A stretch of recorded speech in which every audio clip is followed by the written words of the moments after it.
Well, hello. I'm Matthew, and welcome to my cottage at Nashville. Normally you join me in Kentucky, but today we have a different environment, and I'm delighted to see you here. In Kentucky we have sparkling chandeliers and all of that horse and bourbon country stuff, and down here we are casual and relaxed, and I'm sharing a recipe with you that is very much in that vein, and I hope you'll find it enjoyable and helpful. Before we get started, as you see, I'm already slightly underway. I want to tell you that I've spent the last 30 years learning and practicing high hospitality's top techniques. I've done it in a variety of situations. I've had all sorts of different experiences. I've learned what works and what doesn't. And my point on coming on YouTube is to share the best of all I've learned with you. Reliable techniques that don't let you down. In so doing, I want to give you that reintroduction because so many of you have found me and joined what I'm up to recently. Thank you very, very much. You are most welcome. I hope this is a place where you find joy in our time together. And I hope that the things I show you will not only inspire you, but will actually give you some tools and techniques and skills to develop on your own. All of that said, I'm having some iced coffee, by the way. All of that said, I've had a lot of you take my classes online since I released them a few weeks ago. I have also heard from many of you. And one thing that you've asked for is more recipes and more stories. More stories from my life, my work, all of that. So I'm going to give you one today, and it is less a story about one specific thing that happened than it is a place where I worked that is a special place in all the world. And that is the USS Sequoia presidential yacht. The recipe I'm going to share with you today is for an easy, elegant hors d'oeuvre. I sure served a lot of hors d'oeuvres on the presidential yacht. And in the years where I was involved with that yacht, I was primarily working as a caterer. I also did a lot of flowers and designed big events and all of that. But I don't ever remember doing flowers for the yacht. Doesn't mean I didn't, but I don't specifically remember that. So what was that like? In those years, the yacht was docked, I guess it would have been in the tidal basin. It was accessible from Washington, D.C.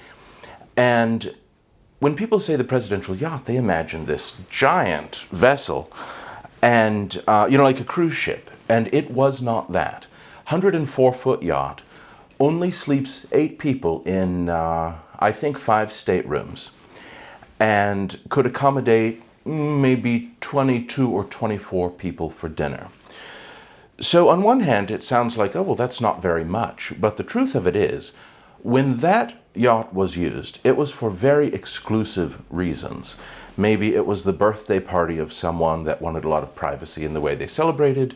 Famously, long before my time, legend has it that Churchill and Roosevelt planned the D-Day invasion around the dining table there. And the part of the boat that you see is basically a teak and mahogany deck house, and lots of teak loungers out on the open deck, and it's basically a big glass dining room. But the thing that I want to tell you about is the kitchens, because there was no kitchen to speak of. The kitchen was only accessible down a deep flight, single flight of stairs, as best I remember about 30 inches wide, open steel stairs with handrails, and there was nothing down there. When you got to the bottom of the stairs, it was a steel room that was sort of powder coated or sort of enamel painted in sort of battleship gray. And it was just open. So if you wanted refrigeration, if you wanted a cooking fire heat source, certainly all of your food, it had to be carried in refrigerated trucks to the dock, carted down the dock, across the deck, and you had to have strong people at the top feeding everything down that gauntlet staircase to strong people receiving it at the bottom. And what became very complicated was during service, that metal room was loud, so you had to be quiet because it was quite close to the dining room, and it was very, very hot. No one takes the yacht out in the middle of January. It always happens in summer. There was no air conditioning, no circulation, no room for fans. It was close quarters. If you've worked in a professional kitchen or even seen one on TV, you know about what it was like. But wonderful food was served, wonderful drinks were served, and it was a really magical illusion that everything was glittering and pristine and calm for cocktails and dinner and inevitably dessert and cigars after dessert and all of the things that come with that type of entertaining above deck. And below deck, it was a quiet frenzy of chaos.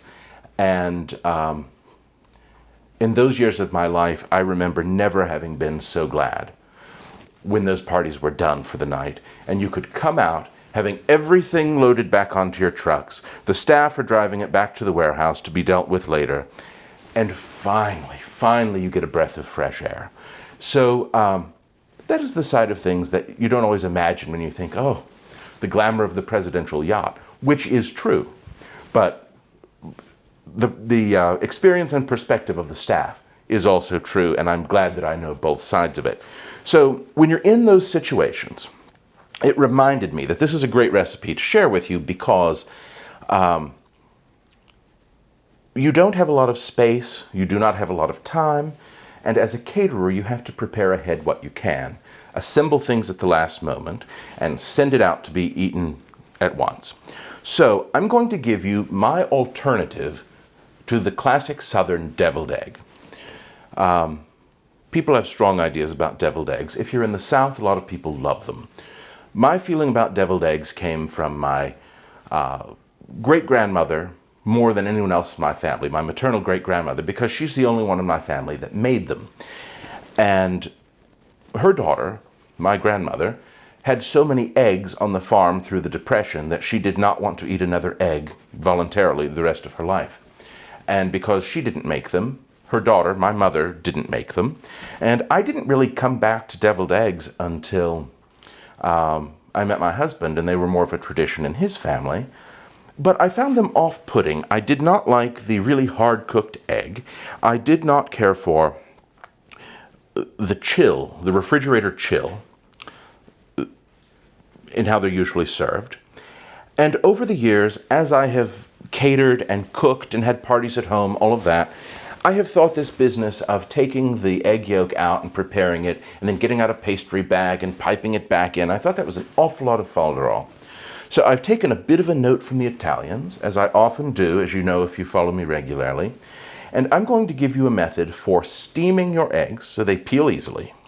Instead of removing the yolks, we're going to just slice them in half, and then I'm going to give you two alternatives for basic preparations that you can use in lieu of the whipped egg yolk technique that is more classic, and then show you how you can use many different toppings to, even if you've only made one base spread for these eggs, it will look to your guests like you have infinite variety.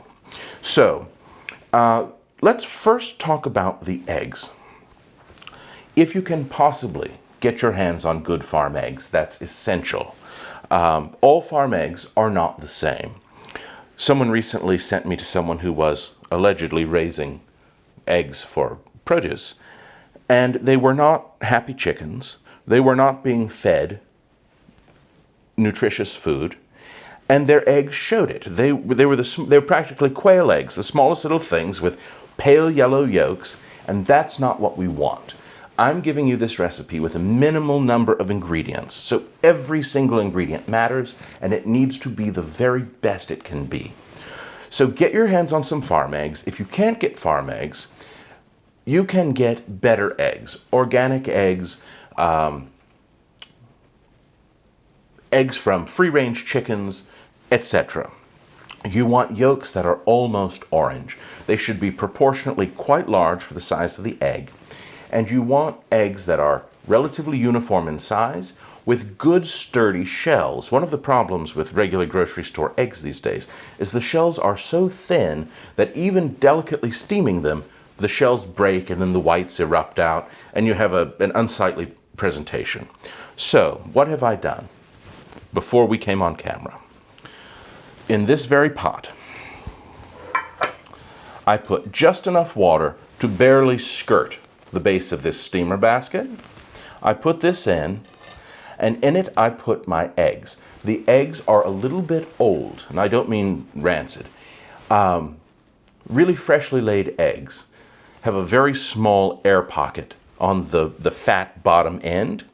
And the older the eggs, the bigger that pocket of air becomes and the easier they are to peel. So if you have the luxury of planning, you can get yourself however many eggs you want to make, keeping in mind that one egg cut in half makes 2 for service, and keep them in your refrigerator if you're in America.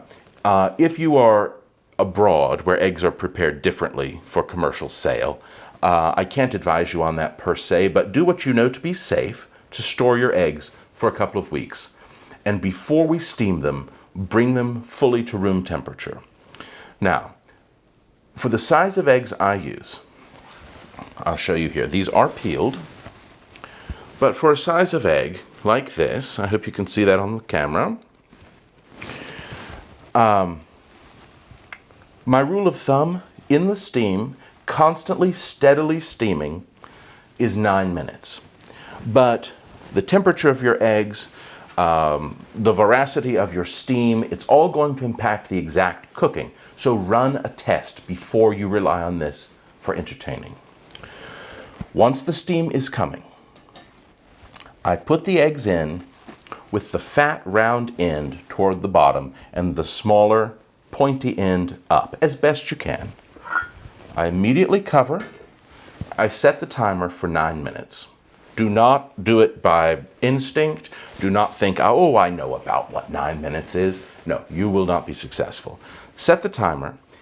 Halfway through, I remove the lid. Using my asbestos fingers or a pair of tongs is probably safer for you at home. I rotate the eggs. That keeps the yolk from settling out of the middle of the egg. And because we're using a very, very delicate type of heat, it might not evenly cook both sides if you don't turn them. But you just want to uncover them and turn them as quickly as you can, cover them again, and as soon as your time is up, take them, probably with tongs, from the steamer basket into a bowl of ice water. Cooking gently and immediately cooling prevents that hideous gray ring around the yolk, which is not delicious, it's not tempting. And when you have something as beautifully simple as this, part of what is show-stopping about it is the sensitivity with which you've cooked it. So, that brings us to where we are. I will come back to this in just a moment. This is one of our toppings.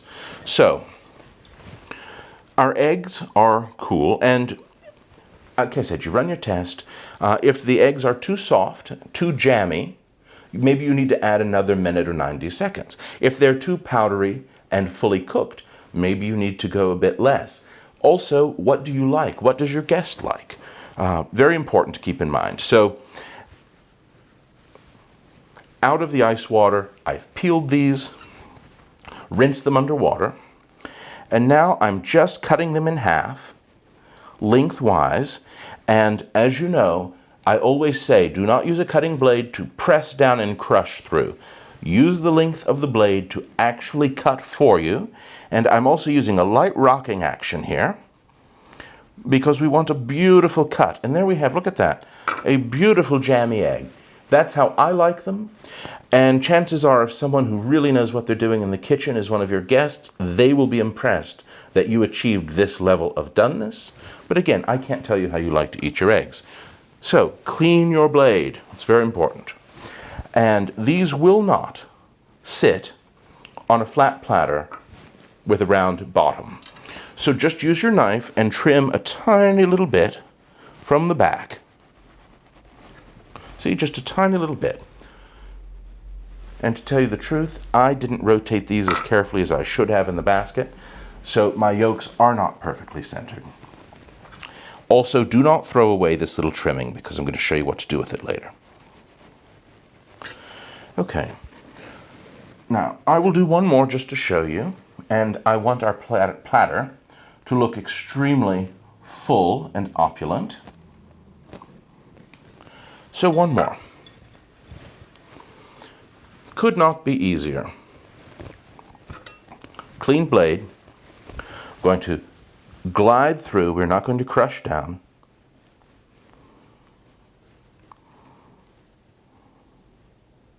And it is always a good idea to make a few more of these than you're going to need, because maybe one doesn't peel beautifully or one isn't cooked exactly to perfection. And that's fine. You just have to plan ahead.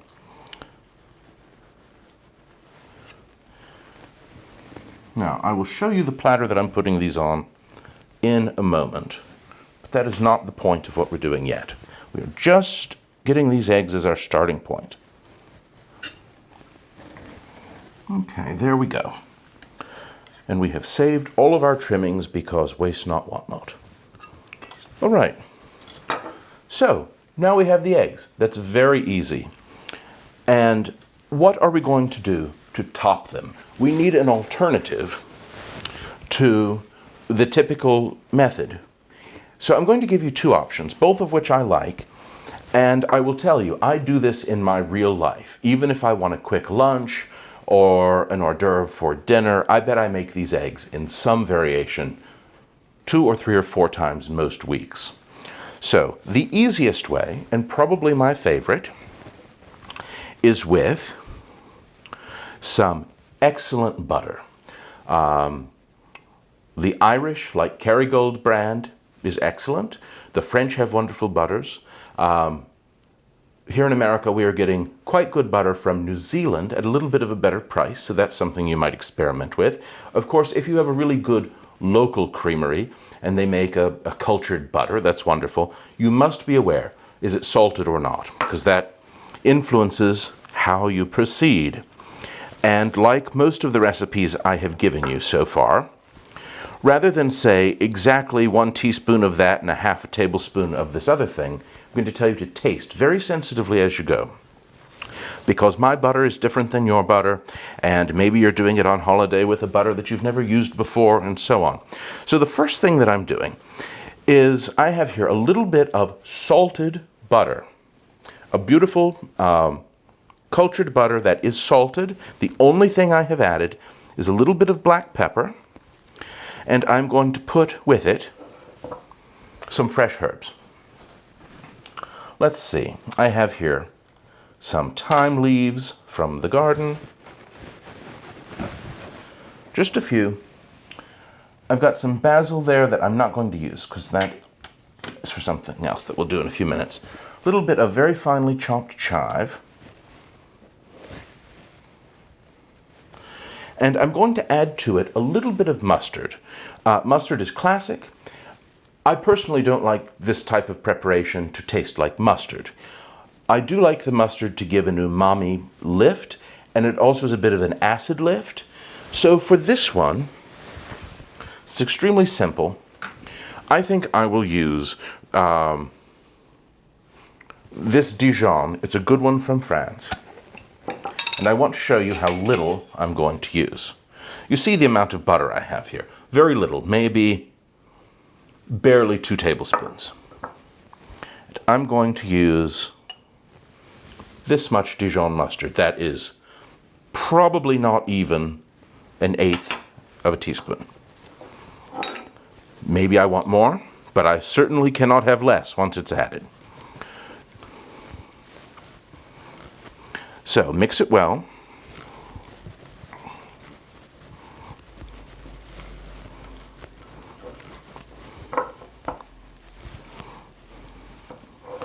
And let's see how I've done. I could use that much mustard again. But I don't want a lot. I do not want mustard eggs. Very often, classic deviled eggs become that. And you don't taste the beautiful egg, nor do you taste your cocktail that you're probably drinking with it.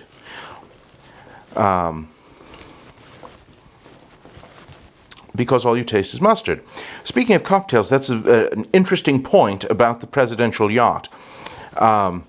It was decommissioned in the 1930s, but it was still used by many, many presidential administrations thereafter. And they decommissioned it because on commissioned vessels for the U.S. government, consumption of alcohol is not allowed, and that was not going to work on a party pleasure boat.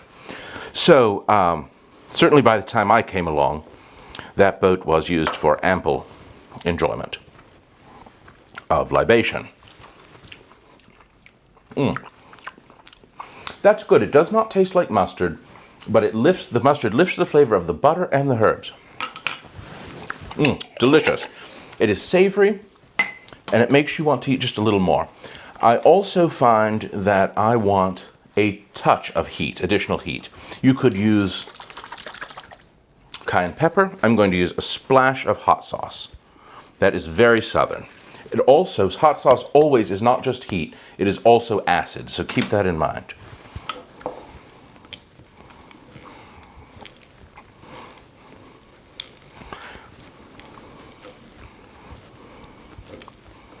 Okay. Now, see how easy that was? I've just mixed these few ingredients together. Have a taste. It's absolutely delicious. If I had put one more shake of that sauce, it would have been too much. You have to think about the effect of everything. And too much acid with eggs can really bring out the sulfuric character, which is not what we want. Okay, I'm just going to set this aside and show you the second preparation, which is even closer to classic deviled eggs. For it, I've taken these things directly out of the refrigerator to show you how I really genuinely do it at home. I have a little bit of mayonnaise left from last night's dinner, and I am going to say the secret of everyone that I know and take seriously as a cook, but no one says publicly, and that is homemade mayonnaise is not always what it's cracked up to be. Everyone goes on and on and on about the marvels of homemade mayonnaise, and yet you just cannot emulsify the amount of oil into the amount of egg that is possible in a commercial preparation. That said, not all commercial mayonnaise is the same. To me, there are two brands and three variations within that. There is Hellmann's. There is Hellmann's Commercial, which has additional eggs for richness, a little bit more tang, and I love it, but you can only buy it professionally by the gallon, and that is an awful lot for most people. So then there's Duke's. Duke's is a classic Southern mayonnaise, and it's probably my favorite. It resembles the Hellmann's Professional. It is rich, it's velvety, it's a bit tangy. In fact, I think their slogan is something like the mayonnaise with twang. Of course, no product is compensating me in any way to endorse them. I'm just telling you what I truly like and use. So this is Hellmann's. It's what I have. Between regular Hellmann's and Duke's, I usually buy whatever's on sale. Now, you could proceed only with mayonnaise at this point. I think it's a little more interesting and a little lighter to use half mayonnaise, half sour cream. This is just a commercial, real cultured sour cream. You could also use creme fraiche. If you're lucky, you've made your own. And I'm using about the amount of sour cream as I used mayonnaise. It's a pretty classic foundation in a lot of Southern spreads, half mayonnaise, half sour cream. And the sour cream gives some dairy lightness, and it also gives some, a little bit of extra tang. So, I'm going to mix this, and I'm going to proceed in some regard like the other. I'm going to add a bit of mustard, and this time, just for variety, I'm going to use a sort of grain style, more of a country Dijon. This one I have tasted, and I know it's quite hot and a bit horseradishy, which is also part of why I've chosen it for this purpose. So I'm going to add a little bit at first. I strongly encourage you to develop the habit of tasting analytically as you cook. There is just no substitute for adjusting with your ingredients as you go. Let's see what we've got here. Delicious. I got the mustard just about right on the first stab. Now, what else? This is the basic mix. Definitely some black pepper.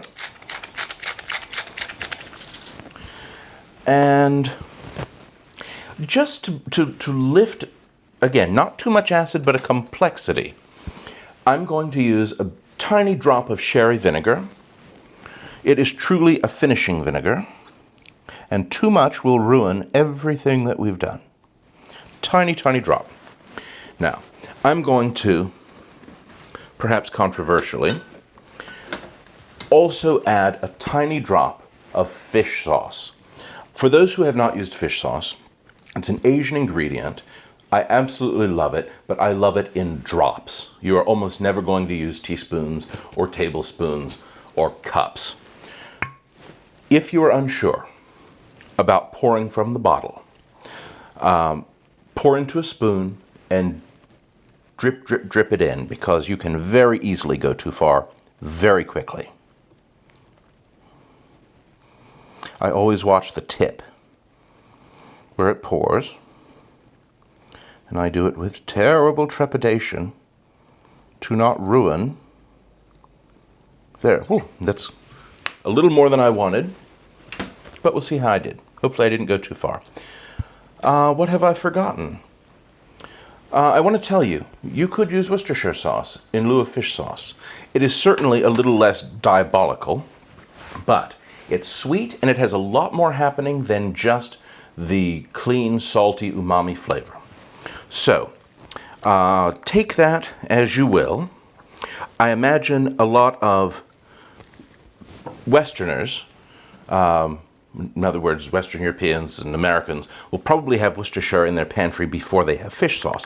But I encourage you to have fish sauce because it's wonderful. And incredibly useful in very small doses. Okay, what have we here?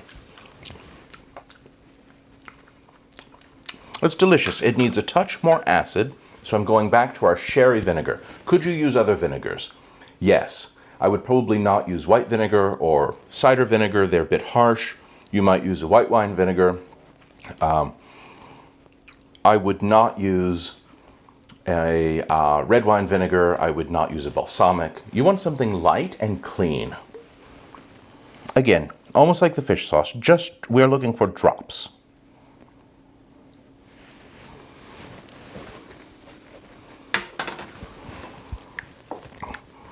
And this will probably be our solution.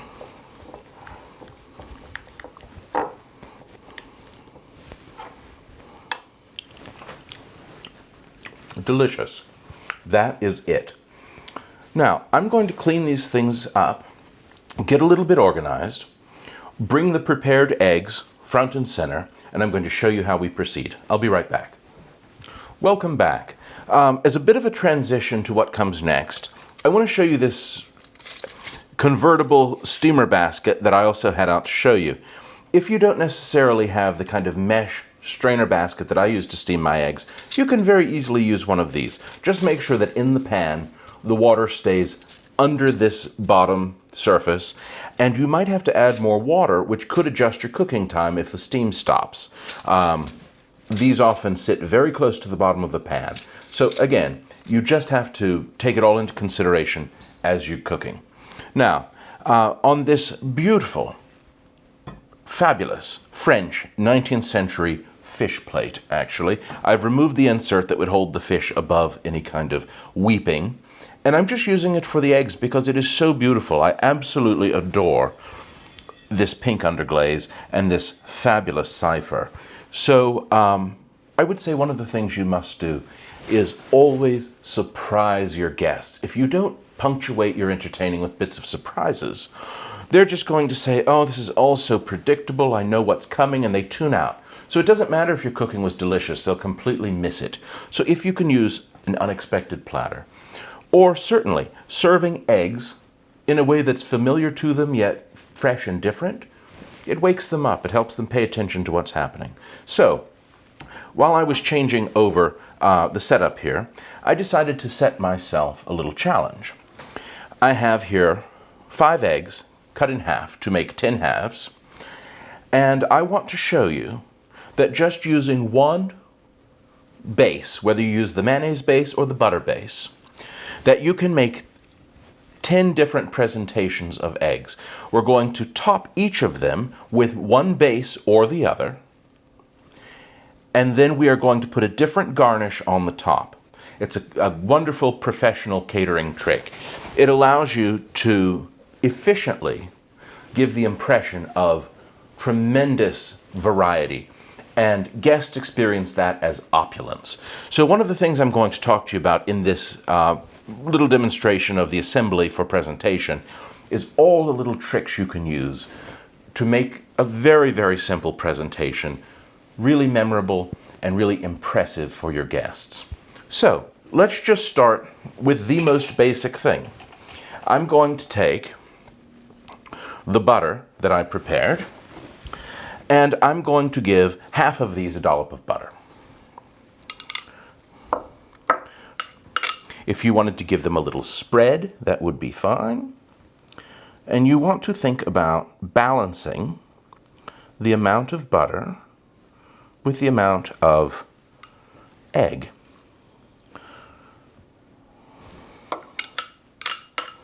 I would say generally less is more. I want to taste the egg. And you've cooked it so sensitively that you want to show that off.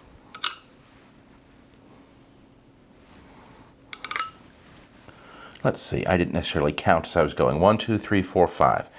I think a few of these could use just a touch more. And that looks just fine to me. On to the mayonnaise and sour cream preparation.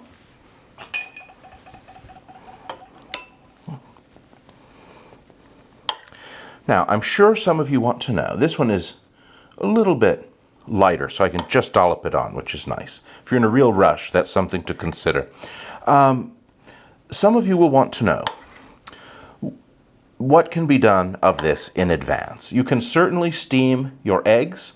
You can even peel your eggs in advance, and just like you saw me do earlier in the clip, put them in ice water and just hold them in ice water. You can hold them in ice water 2 or 3 days in the refrigerator if that's what you need to do.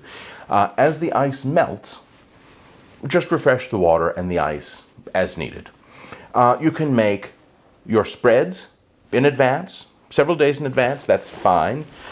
If you put anything in that's particularly salty, it might draw some water out of the mayonnaise in particular, and you don't want a watery spread, so avoid that.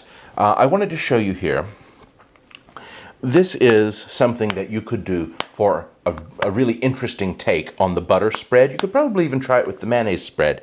This is a Japanese product that is seaweed, and it's completely prepared, ready to use. You can also find them that have other things. This one has also some shiitake mushroom. But the point is, a very, very small amount of this gives a rich umami kick. And it's tremendously stylish now to put a bit of this with some really good butter, unsalted butter, and serve it with great artisanal bread or a steak, for example. Lots and lots of restaurants are making their name by doing that sort of thing. So try it at home. This is a wonderful, simple recipe to go to the international market and see what you find. In fact, the garnishes I'm showing you are just a suggestion. If there are flavors you like with eggs, try them out. Just keep it simple. So, this could not be easier.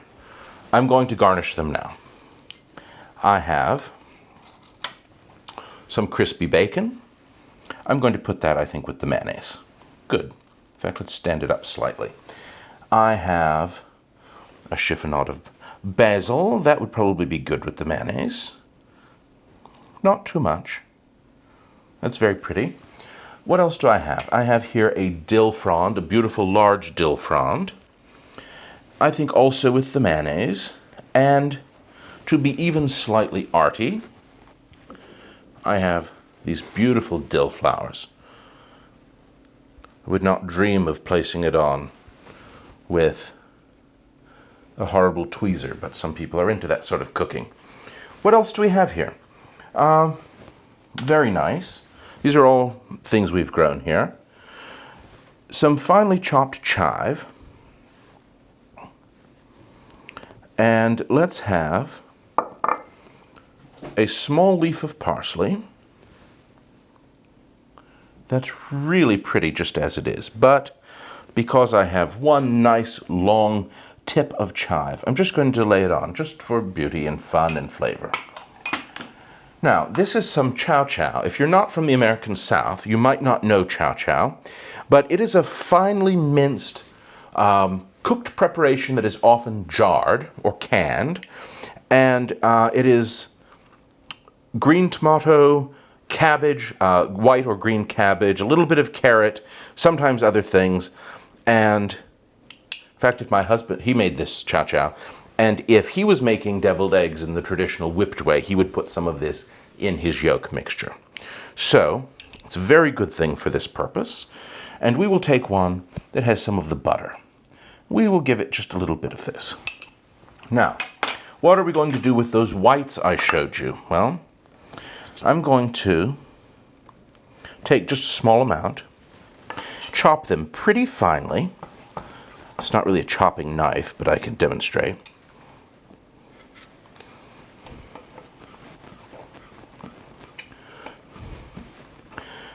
Okay, now you can go even finer if you want, but what am I going to do?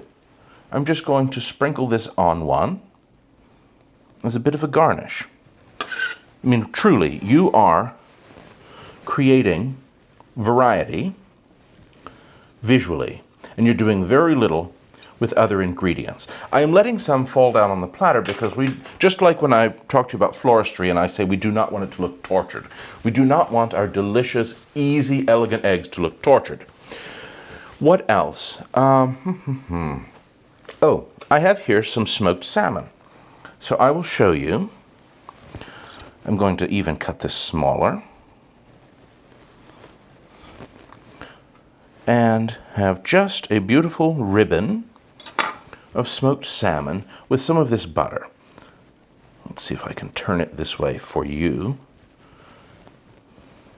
It's one thing I don't much have the hang of yet, is working upside down for the camera. And what have I forgotten? Let me tell you some other things you can do. You could use, I have the capers here to show you. You could use capers. These are in brine. You can also get them in salt and rinse the salt, and of course, either way, dry them well. Capers on their own are delicious, a kind of a magic mixture I have found over the years, and it is not just for this, it's for a number of things. I did it for my parents last week with pasta and brown butter, and they loved it. Capers and kind of dill cornichon in about equal proportion, and not too much. Let's say a third of a cornichon and 2 or 3 capers minced together would easily take care of this whole tray if you wanted to do them all in one manner. This would be great for caviar. And I will tell you, if you were doing a larger tray than this, you want to spread your variety over the entire platter. Let's say you do 3 or 4 different kinds. You want about, 25% to be one garnish, about 25% to be another garnish, the third 25% to be the next garnish, and then comes your caviar. This is a wonderful tip for anything that's expensive and you want to look like there's a lot of it. You want to scale the whole of your presentation, so call it your platter, and go about 1/3 in from the perimeter and evenly, approximately all the way around. That's where the eye will travel. So focus your expensive ingredient there. Maybe it would be a little bit of sea scallop, or even more extravagant sea urchin, or a bit of lobster, certainly caviar. The same is true for a bouquet. If you were looking at a bouquet from the top and it's essentially round, go 1/3 in and place your most extravagant blooms there. And between the brain and the eye, we think they're everywhere. It's one of those magic ratios from nature. And it is wonderful for stretching the appearance of an extravagant ingredient. So what have I forgotten? 1, 2. We have something here I have not yet done. I have some anchovies here. These are not particularly extravagant, but this is actually sort of the inspiration for this dish. If you were in France and you were having a salad, like even maybe accompaniment for a niçoise traditionally, they might prepare eggs like this, give them a smear of mayonnaise or even rouille, maybe even aioli that is mostly roasted garlic, and then just lay a fillet of anchovy over. In lieu of fish paste, you could finally, or fish sauce, you could finally mince one of these and work it into your spread, if that's what you like. I have a little smoked paprika here, and I'm going to give one of these heretofore undressed eggs a little bit of that, and that alone might be slightly dull. So let's give it a little bit of chive as well. And I've got some thyme leaves here. Just a wonderful fresh herb kind of combination is wonderful. Why not? And what am I missing? I think we could do one here that is sort of like a summer sandwich. Let's do a piece of bacon. You can hear how crispy it is. And 1 basil leaf. And have I met my challenge? I have 1, 2, 3, 4, 5, 6, 7, 8, 9, and a 10th remaining. What would be particularly good? I'll tell you, we could be very, very simple and just add, I'm changing the grind to be very coarse and adding some coarsely cracked peppercorn so that you taste it differently than the fine grind that is in the preparation. Now, this is beautiful. I would like to see a little bit more green on the platter generally. So, I'm going to go here to a fine cut of chives that I have in the bottom of this bowl, and I'm just going to sprinkle it over the platter. It will provide a tiny bit of flavor. I've got to tip this to take them out, because they are quite fine indeed. That's very pretty. It makes the whole thing look alive. And I have here a chive flower, just exactly for this purpose. I'm going to gently crush it in my fingers and focus most of it on this egg here on the end, but I will just, for a bit of visual unity that most people won't even notice, but it will pick up on this pink band, sprinkle just a few of those throughout. And what else have we left to do? It is always something that I used to do in the era when I was working on the presidential yacht, certainly. Over a platter like this, just as a subconscious filler of space on the platter that draws the eye compositionally one piece to the other. A little bit of pepper ground over to finish. You might ask, would you drizzle it with any kind of olive or other finishing oil? And I would say no, I would not, because subconsciously, or sometimes on purpose, your guests will wipe their greasy fingers on your upholstery. And that is a terrible idea. In fact, I will do another film in the future, I'm sure, on all the rules that I have learned. Protect your house when you're entertaining, but that is a good one. If you don't want it wiped on your upholstery, do not serve it to your guests in the first place. Other than that, what questions might you have? How would you serve this? Well, I happen to be out this week, and in one of my beloved haunts, I found a whole stack of these sort of cocktail plates by Val-Salambert, crystal, for, I almost hesitate to tell you, 40 cents a plate. So of course I bought the whole stack, and you could easily bring 2 or 3 of these eggs to your guest and put this on a little side table with their cocktail, and they would be very happy for quite a while. I would always serve a paper or linen cocktail napkin, which gives them an intuitive place immediately to wipe their fingers. And otherwise, I would say, think about this technique as something you could adapt. Another thing that I used to serve was quite a lot of caviar on bellinis. And we had to have big cast iron griddles with chefs with the yeasted buckwheat bellini batter, in squeeze bottles. And they would squeeze them out, and we had it worked out so the timing was by the time they'd squeezed the last one, the first one was ready to flip, and by the time they'd flipped them all, the first one was done. And they had to stand there making them the entire party.